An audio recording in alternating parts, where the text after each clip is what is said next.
আমার নবীর সারা জীবনের আদর্শ ছিল কোন ব্যক্তি যখন তাকে ব্যক্তিগত আক্রমণ করতো, রাসূল হাসি মুখে উড়া দিয়া তাকে মাফ করে দিতেন।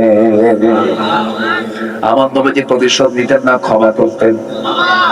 আমার রাসূল নিজে বলেছেন, যার ক্ষমতা আছে থাপ্পড় মারার কিন্তু থাপ্পড় মারল না, যার ক্ষমতা আছে ও প্রতিশোধ নেবার কিন্তু প্রতিশোধ নিল না, সে সবচাইতে বড় বীর। আল্লাহু আকবার। প্রতিশোধ নিলেন আপনি, এটার মজা আপনি কিছুক্ষণ পাবেন, কিন্তু প্রতিশোধ না নিয়ে আপনি ক্ষমা করে দিবেন, আজীবন আপনি এটার আনন্দ পাবেন না। লোকটাকে আমি মাফ করে দিয়েছি, যে বান্দাকে মাফ করবে আল্লাহ, ওই বান্দাকে আল্লাহ নিজে মাফ করে দিবে। হিংসা করব না, প্রতিশোধ পরায়ণ হব না, মেজাজি হব না। ইমানদার কখনো মেজাজি হয় না, ইমানদার কখনো ক্ষিপ্র বদমেজাজি কখনো ইমানদার হতে পারে না। ইমানদার হাঁটবে, চলবে, ফিরবে সবকিছু চিন্তার বাইরে না, চিন্তার ভিতরে থেকে। হিংসুক অন্যের ক্ষতি করতে পারে না, নিজে হিংসার যন্ত্রণায় পচে গলে চলে পড়ে সারকার হয়ে। ঠিক কি না? হিংসুকের হিংসা থেকে আল্লাহ তাআলা আমাদেরকে বাঁচান। এটার একটা আরবি আয়াত আছে, ওমিন শাররি হাসিদিন ইযা হাসাদ। বলেন, ওমিন শাররি হাসিদিন ইযা হাসাদ। আমরা যে দোয়াগুলো পড়ি, সূরাগুলো পড়ি, তো অর্থ বোঝা দরকার। দেখেন আল্লাহ তাআলা বলছেন, বান্দা হিংসুকের হিংসা থেকে বাঁচার জন্য কার কাছে চাও? আল্লাহর কাছে চাও। এমনকি ভাই ভাইও হিংসা করে,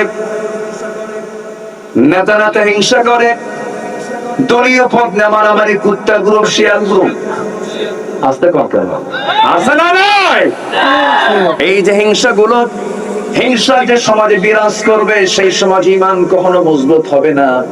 হিংসা থেকে আমরা বাঁচার চেষ্টা করব, নফসকে আমরা পরিশুদ্ধ রাখার চেষ্টা করব, নফসকে সমস্ত হারাম কাজ থেকে নিজেকে দূরে রাখার চেষ্টা করব।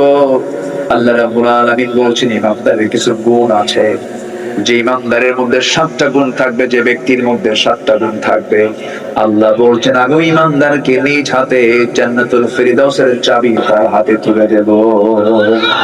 কয়টা গুণ বলেন তো? 7টা গুণ। শুনবেন? আগ্রহ আছে তো?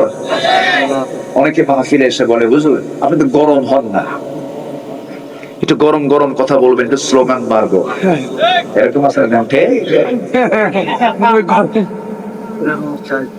একটু গরম গরম কথা বলবেন, একটু স্লোগান হবে মাঝে মাঝে, এরকম অনেকে বলেন। ভাইরে, রাসূল দাওয়াত দিয়েছেন মক্কায় কত বছর বলেন তো? 13 বছর। মার খেয়েছেন না মার দিয়েছেন? আস্তে কর। মার খাইছেন না মার দিয়েছেন? মার খাইছেন। আমার নবীজি মক্কায় যতদিন ছিলেন, কাবার ভিতরে একটা না 360টা মূর্তি ছিল। 360টা মূর্তি ছিল।